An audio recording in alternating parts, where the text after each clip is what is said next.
दोस्तों आज मैं आपसे चाइना की बेहद ही ज़्यादा फेमस और वहाँ की कैपिटल सिटी बीजिंग के बारे में आप सभी से बात करने वाला हूँ, जिसका रुतबा दोस्तों पिछले 15 सालों में ना बहुत ही ज़्यादा अव्वल दर्जे पर जा पहुँचा है। बात अगर दोस्तों पूरे शहर के अगर हम एरिया की करें तो दोस्तों ये शहर कुल मिलाकर कई पार्ट्स में बटा हुआ आपको देखने को मिल जाएगा। जैसे कि दोस्तों बीजिंग की अगर म्यूनसिपैलिटी एरिया देखें तो वो है 16,410 स्क्वायर किलोमीटर, तो वहीं बीजिंग का अर्बन एरिया है 4,144 स्क्वायर किलोमीटर। तो वहीं बीजिंग का दोस्तों रूरल एरिया आ जाता है 12,266 स्क्वायर किलोमीटर का। कुल मिलाकर दोस्तों एरिया काफ़ी ज़्यादा है शहर के पास, और यही वजह है कि ये तरक्की में भी इतना आगे बढ़ पाया है। पूरे दोस्तों शहर की आज के दिन पॉपुलेशन 2 करोड़ और 18 लाख को क्रॉस कर चुकी है। ये तो दोस्तों इसकी म्यूनसिपैलिटी की पॉपुलेशन है, लेकिन अर्बन इलाकों में भी बीजिंग में आपको तकरीबन 2 करोड़ और 14 लाख लोग बसे हुए देखने को मिल जाएंगे। यानी आबादी दोस्तों काफ़ी ज़्यादा है बीजिंग में बसी हुई, क्योंकि ये वहाँ की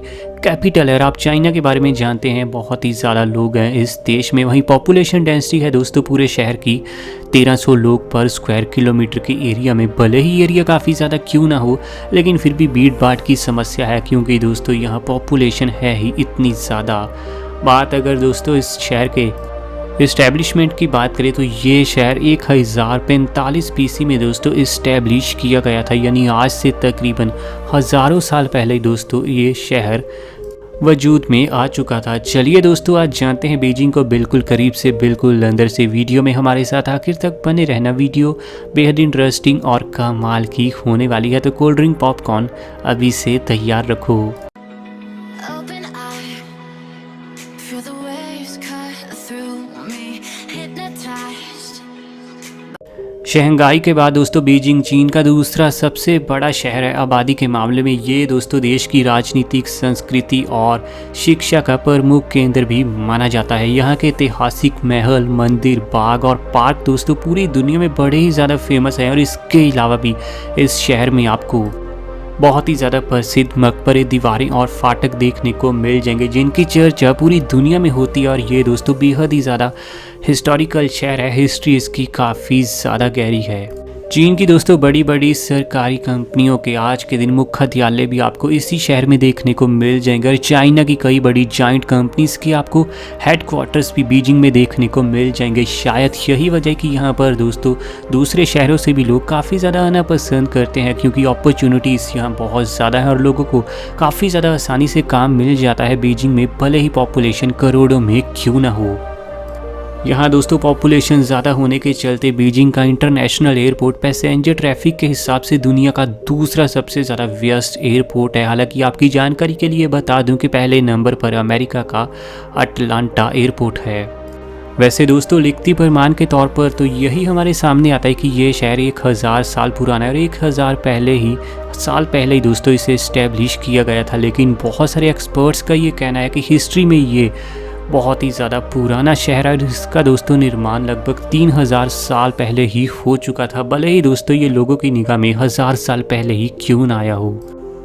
और दोस्तों इतिहासकर्ताओं का तो ये भी कहना है कि 3000 साल पहले ही ये चीन की राजधानी भी बन चुका था, लेकिन पिछले 800 सालों से इस देश का प्रमुख राजनीतिक केंद्र भी अब बना हुआ है।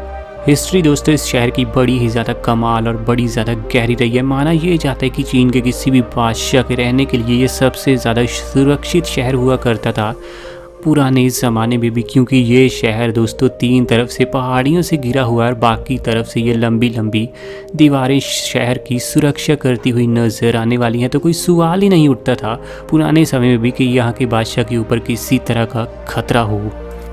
आज के दिन तो दोस्तों इसकी आबादी भले ही बेहद ज़्यादा है, लेकिन ये सबसे ज़्यादा आबादी वाला शहर नहीं है। लेकिन दोस्तों 1 जनवरी 1001 ईस्वी से लेकर 31 दिसंबर सन 2000 तक ये 1000 साल तक दुनिया का सबसे ज़्यादा आबादी वाला शहर रहा था। यानी उन 1000 सालों में दोस्तों दुनिया में और कोई भी ऐसा शहर नहीं आया कभी जिसने आबादी के मामले में बीजिंग को पीछे छोड़ा हो। हालांकि एक्सपर्ट्स का तो ये भी दावा है कि पुराने समय में दोस्तों नॉमिनल जीडीपी में भी ये सबसे बड़ा शहर हुआ करता था। एक्सपर्ट्स का तो वैसे ये भी दावा है कि 2300 के साल के बाद, यानी आज से तकरीबन 200 सालों के बाद ये एक बार फिर से जीडीपी में बहुत आगे बढ़ने वाला है। तो वहीं कुछ एक्सपर्ट्स का ये दावा है कि जल्दी ही दोस्तों चाइना जब अमेरिका को पछाड़ देगा उसके बाद दोस्तों बीजिंग नंबर 1 पर आपको आता हुआ कुछ ही सालों के बाद देखने को मिल जाएगा नॉमिनल जीडीपी में भी। बीजिंग में आपको 91 यूनिवर्सिटी देखने को मिल जाएंगी जिनकी दोस्तों रैंकिंग चीन में बहुत ही ज़्यादा अव्वल दर्जे पर मानी जाती है। एजुकेशन के मामले में बीजिंग बहुत ही ज़्यादा दोस्तों सीरियस रहता है, क्योंकि यहाँ के लोग चाहते हैं अगर वो एजुकेटेड अच्छे से हो पाएंगे तो देश बहुत आगे बढ़ेगा। 2015 के दोस्तों डेटा के अनुसार उस साल तक दुनिया की जो भी 500 सबसे बड़ी ग्लोबल कंपनीज थी उनमें से 52 कंपनीज के हेडक्वार्टर्स आपको बीजिंग शहर में ही देखने को मिल रहे थे। यानी बड़ी बड़ी जाइंट कंपनीज दोस्तों प्रेफर करती हैं बीजिंग को अपने हेडक्वार्टर्स के तौर पर। हिस्ट्री से दोस्तों इस शहर के कई नाम बदले जा चुके हैं, लेकिन ये बीजिंग नाम इसका 1403 ईस्वी से चल रहा है, जिसका अर्थ होता है दोस्तों उत्तरी राजधानी। इस नाम को 1 जनवरी 1979 को सरकारी मान्यता भी दे दी गई थी और अब तो बिल्कुल ही चांस नहीं लगते फ्यूचर में कभी इसका नाम बदला जाए।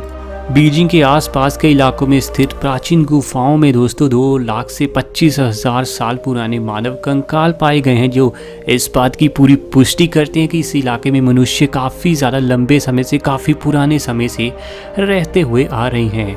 इस शहर की दोस्तों 86.26% आबादी आपको चीनी लोक धर्म को मानती हुई नजर आएगी, जबकि यहाँ की 11% आबादी बौद्ध धर्म को मानती हुई नजर आने वाली है। तो यहाँ की 1.76% आबादी इस्लाम धर्म को फॉलो करती हुई नजर आने वाली है। तो यहाँ की 0.78% पॉपुलेशन ईसाई धर्म को पालन करती हुई नजर आ जाएगी। हिस्ट्री में दोस्तों इसकी पॉपुलेशन काफ़ी ज़्यादा तेज़ी से बढ़ी। 1954 के साल तक शहर की आबादी 28 लाख थी, जो कि 1964 में 76 लाख, 1982 में 92 लाख और 1990 में 1 करोड़, जिसके बाद 2000 के साल में 1 करोड़ 35 लाख, 2010 में 1 करोड़ 96 लाख और अब तो दोस्तों आप जानते हैं 2 करोड़ 20 लाख को भी जल्दी ही पार करने वाली है। इस आंकड़े से पता चलता है कि इस शहर की आबादी कितनी ज़्यादा तेज़ी से बढ़ी। चाइना के अधिकतम शहरों की तरह यहाँ भी दोस्तों लड़कियों की काफ़ी कमी है। टोटल पॉपुलेशन में 51.68% हिस्सा तो लड़कों का है, लेकिन 48.44% हिस्सा दोस्तों महिलाओं का है। लड़कियों की काफ़ी ज़्यादा कमी है बीजिंग में। वैसे पिछले 15 सालों में दोस्तों यहाँ डेवलपमेंट का काम बड़ा ज़्यादा तेज़ी से, ऊंची ऊंची इमारतें यहाँ खड़ी कर दी गई हैं।